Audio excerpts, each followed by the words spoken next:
I was born in San Francisco. I'm Chinese American, so my mom is actually Taiwanese American now. She came over here to get her master's in computer science, and my father was born here. I have been born and bred in the San Francisco Bay Area my whole life, so I went to public school. I went to Stanford. I'm fortunate enough to have gone to school there. I majored in human biology, and then I got my master's in communication, specializing in virtual reality. And let's see, the two places I worked after college, actually towards the end of college, was Dropbox, and I did user operations and product there.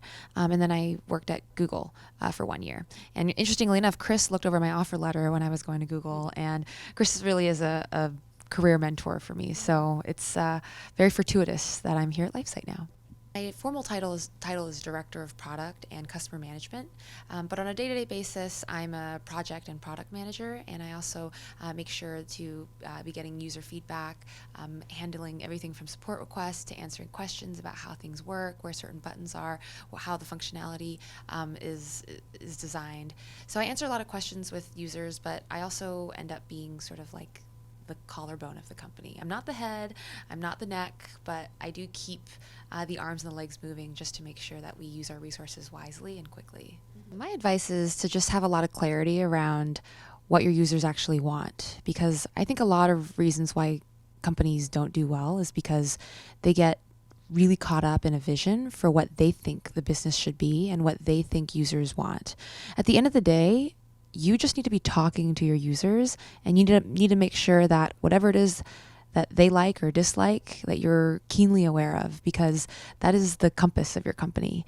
And if you're not making your customers happy, you're not going to have many of them later on down the road. So I'd say just really know your user and be very honest about whether or not what you've created is exactly what they want. Because if it's not, then you have more work ahead of you to refine your business or refine your product. And that will save you a lot of heartache and a lot of time and resources later on down the road. So I would encourage you to make sure to do all of that research up front, because if you end up moving and hiring without having that essential fit, it's going to be very expensive and very costly for everyone involved. So I think that that's the most important thing that I learned. Yeah.